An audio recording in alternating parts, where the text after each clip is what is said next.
నమస్తే ఫ్రెండ్స్, నేను మీ Sravani. Welcome back to Sravani's kitchen. ఈరోజు ఈ వీడియోలో కమ్మగా నోరూరించే ఒక simple and super tasty poha మిక్చర్ని ఈ వీడియోలో మీతో షేర్ చేసుకోబోతున్నానండి. ఈ మిక్చర్ని బయట ప్యాకెట్లో కొనుక్కొని తిన్నప్పుడు ఒక్క ప్యాకెట్తో ఆగలేరు, అంత రుచిగా ఉంటుంది. నాకైతే భలే ఇష్టం అండి. మీరు కూడా అంతే ఇష్టపడే వారైతే కింద చిన్న కామెంట్ చేయండి. అదే టేస్ట్తో ఈ అటుకుల మిక్చర్ని ఇంట్లోనే చాలా చాలా ఈజీగా తేలిగ్గా చేసుకోవచ్చు. ఒక్కసారి చేసి పెట్టుకున్నామంటే టైం పాస్గా ఎంత తిన్నా బోరు కొట్టదు. అయిపోయేంత వరకు కమ్మగా తృప్తిగా తినేయొచ్చు. నెల రోజుల నిల్వ ఉంటుంది కాబట్టి ఎక్కువ క్వాంటిటీతో చేసి కూడా పెట్టుకోవచ్చు. మరి సింపుల్ అండ్ టేస్టీగా ఉండే ఈ సూపర్ ఈజీ స్నాక్ ని ఎలా చేయాలో ఇప్పుడు చూద్దాం రండి. ముందుగా అటుకులు వచ్చేసి ఇక్కడ నేను లావు అటుకులను తీసుకున్నాను. అలాగే వెయిట్ వైజ్ 500 గ్రాముల వరకు తీసుకుంటున్నాను. సో ఇలా తీసుకున్న అటుకులను ముందుగా జల్లెడలోకి కొంచెం కొంచెంగా వేస్తూ ఇలా కొంచెం జల్లెడ పట్టి తీసుకోండి. దీంతో మనకు అటుకుల్లో ఉండే చిన్న పార్ట్స్ అనేవి ఈజీగా సెపరేట్ అవుతాయి. సో ఇలా జల్లెడ పట్టుకుంటూ వీటిని ఒక బౌల్లోకి తీసుకోండి. ఇలాగే మిగతా అటుకులన్నిటినీ ఇలా జల్లెడ పట్టి తీసుకున్నాక ఇప్పుడు వీటిని ఫ్రై చేసుకుందాం. ఫ్రై చేయడానికి సరిపడా ఆయిల్ని తీసుకొని బాగా వేడి చేయండి. మనకు అటుకులు చక్కగా వేగి మంచి క్రిస్పీగా రావాలంటే ఆయిల్ చక్కగా వేడవ్వాలి.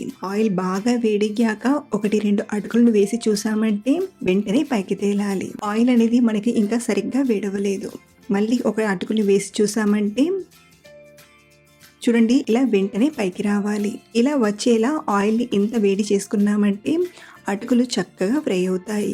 ఇప్పుడు అటుకుల్ని ఫ్రై చేయడానికి నేను డైరెక్ట్గా వేయకుండా ఇలా స్ట్రెయినర్ని పెట్టి ఇందులో కొన్ని అటుకులను వేస్తూ ఫ్రై చేస్తున్నాను. దీంతో మనకు అటుకులు ఫ్రై అయ్యాక ఈజీగా తీసుకోవచ్చు. ఇలా కొన్ని అటుకులను తీసుకొని ఫ్రై అయ్యాక ఎక్స్ట్రా ఆయిల్ని దులిపేసి టిష్యూ వేసిన పేపర్ ప్లేట్లోకి తీసుకోండి. ఇలాగే కొన్ని అటుకులను తీసుకుంటూ హై ఫ్లేమ్లోనే బాగా ఫ్రై చేసి తీసుకోండి. ఆయిల్ వేడి తగ్గితే అటుకులకు ఆయిల్ అనేది పట్టేస్తుంది. కాబట్టి ఆయిల్ వేడి తగ్గకుండా అటుకులను ఇలా చక్కగా ఫ్రై చేసి తీసుకోవాలి. అలాగే మనం అటుకులను ఎక్కువగా తీసుకున్నా సరిగ్గా ఫ్రై అవ్వవు కాబట్టి కొన్ని తీసుకుంటూ ఇలా ఫ్రై చేసుకుంటూ తీసుకోండి. ఇదే స్టెప్స్ని కంటిన్యూ చేస్తూ అటుకులను ఇలా చక్కగా ఫ్లఫీగా ఫ్రై చేసి తీసుకోవాలి. ఇలా అటుకులన్నీ ఫ్రై చేశాక ఇప్పుడు ఈ ప్లేట్ని ఇలాగే పక్కన పెట్టి సన్నటి కారపూస చేయడానికి ఇంకొక గిన్నెను తీసుకోండి. ఇందులోకి 1.5 కప్పు శనగపిండిని తీసుకోండి. అలాగే సేవ్ అనేది కొంచెం క్రిస్పీగా రావడానికి 1 టేబుల్ స్పూన్ బియ్యం పిండిని కూడా తీసుకోండి. ఇందులోనే రుచికి సరిపడా ఉప్పుని, 1/2 టీ స్పూన్ పసుపుని, 1/2 టీ స్పూన్ ఇంగువని తీసుకొని ఒకసారి పిండిలో కలిసేలా కలపండి. ఇలా కలిపాక ఇందులోకి 1 టేబుల్ స్పూన్ నూనెని తీసుకొని మరొకసారి కలపండి. ఇలా కలిపాక ఇప్పుడు నీళ్లను కొంచెంగా తీసుకుంటూ సాఫ్ట్ పిండిలా కలిపి తీసుకుందాం. పిండి మరీ గట్టిగా ఉండద్దు, అలానే మరీ పల్చగా ఉండద్దు. ఈ వీడియో క్లిప్లో చూపిస్తున్నట్టుగా ఇలా వచ్చేంత వరకు కొంచెం నీళ్ళను తీసుకుని కలపండి. ఇలా కలిపాక మరొక 2 నిమిషాలు సర్క్యులర్గా తిప్పుతూ కలిపామంటే పిండి కొంచెం చక్కగా కలిసి ఫ్లఫీగా అవుతుంది. సో పిండిని ఇలా కలిపాక ఈ గిన్నెను పక్కన పెట్టి సన్నటి రంధ్రాలున్న ఇలా జంతికల బిళ్ళను తీసుకోండి. దీన్ని జంతికల మషిన్కి సెట్ చేసుకొని పిండి అతుక్కోకుండా కొంచెం ఆయిల్ని అప్లై చేయండి. ఇలా ఆయిల్ని అప్లై చేశాక చేతికి కూడా లైట్గా ఆయిల్ని పెట్టుకొని పిండిని తీసుకున్నామంటే పిండి చేతికి ఎక్కువ అతుక్కోకుండా ఉంటుంది. మనం కలిపింది కొంచెమే పిండి కాబట్టి మొత్తం ఒకేసారి వచ్చేస్తుంది. ఇలా మొత్తం పిండిని తీసుకున్నాక కవర్ చేసి ఇప్పుడు దీన్ని సన్నటి కారపూసలా ఒత్తి తీసుకుందాం. పక్కన ఆయిల్ ఏమైనా చల్లబడి ఉంటే మళ్ళీ చక్కగా వేడి చేయండి. సేవ్ చేయడానికి కూడా ఆయిల్ అనేది చక్కగా వేడవ్వాలి. కానీ చేసేటప్పుడు మంటను లో ఫ్లేమ్లో పెట్టి చేయండి. దీంతో ఆవిరి అనేది చేతికి తలగకుండా ఉంటుంది. ఒకే ప్లేస్లో ఒత్తకుండా రౌండ్గా తిప్పుతూ చేశారంటే ఇలా చక్కగా బిల్లలా వస్తుంది. 1-2 నిమిషాల తర్వాత దీన్ని మరో పక్కకి టర్న్ చేసి మరో పక్కన కూడా క్రిస్పీగా అయ్యేంతవరకు ఫ్రై చేయండి. ఇలా 2 పక్కల బాగా ఫ్రై అయ్యాక ఆయిల్ నుండి తీసుకోవడమే. ఇలాగే మనం ప్రిపేర్ చేసిన పిండి మొత్తం సన్నటి కారపూసలా ఒత్తి తీసుకోవాలి. ఇక్కడ మనం కలిపిన శనగపిండికి 6-7 బిళ్ళల వరకు వచ్చాయి. సో ఇలా మనం అటుకులను సన్నటి సేవ్ని ఫ్రై చేసి తీసుకున్నాక వీటిని మిక్సర్లా కలపడానికి ఒక టేస్టీ మిక్స్ని తయారు చేసుకుందాం.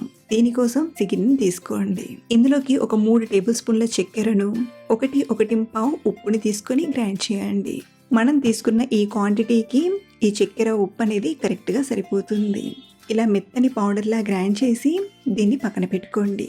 ఇప్పుడు అటుకులను తీసుకొని ఇందులో వేసిన టిష్యూ పేపర్ ఉంది కదా, దీన్ని స్లోగా రిమూవ్ చేసేయండి. మనం అటుకుల్ని ఫ్రై చేసేటప్పుడు తప్పకుండా ఇలా టిష్యూ పేపర్ వేయాలి. దీంతో అటుకులకు ఉండే ఎక్సెస్ ఆయిల్ అనేది టిష్యూ పేపర్ అబ్జర్వ్ చేసుకుంటుంది. ఇప్పుడు ఇందులోకి మనం ఫ్రై చేసిన సన్నటి సేమియాను కొంచెం క్రష్ చేసుకుంటూ తీసుకుందాం. ఇక్కడ నేను సేవ్ చేసేటప్పుడు మా వాడొచ్చి ఇది కొంచెం పక్కన పెట్టు మమ్మీ అని అన్నాడు. వానికి ఇది చాలా ఇష్టం, అందుకే ఒక బిళ్ళను అలాగే పక్కన పెడుతున్నాను. సో తీసుకున్న ఇవన్నీ ఒకసారి కలిసేలా బాగా కలపండి. ఇలా కలిపాక ఇందులోకి మనం గ్రైండ్ చేసి పెట్టిన చక్కెర పొడిని తీసుకోండి. అయితే ఈ టైంలో మనం మొత్తం ఒకేసారి కాకుండా 3/4 వరకు తీసుకుని ఒకసారి కలపండి. కొంతమంది తినే టేస్ట్ని బట్టి ఈ టైంలో మనం అడ్జస్ట్ చేసుకోవచ్చు. ఇలా ఒక 3/4 వరకు తీసుకొని కలిపాక కొంచెం టేస్ట్ చేసి మీకు ఇంకా స్వీట్ అయినా సాల్ట్ అయినా సరిపోలేదనుకుంటే మిగతాది కూడా తీసుకోండి. నేనైతే కరెక్ట్ క్వాంటిటీతో చెప్పాను, మీకు చూపించడానికి ఇలా డివైడ్ చేసి తీసుకుంటున్నాను. మిగతాది కూడా తీసుకొని మరొకసారి బాగా కలిపామంటే అటుకుల మిక్స్చర్ రెడీ అయిపోయినట్లే.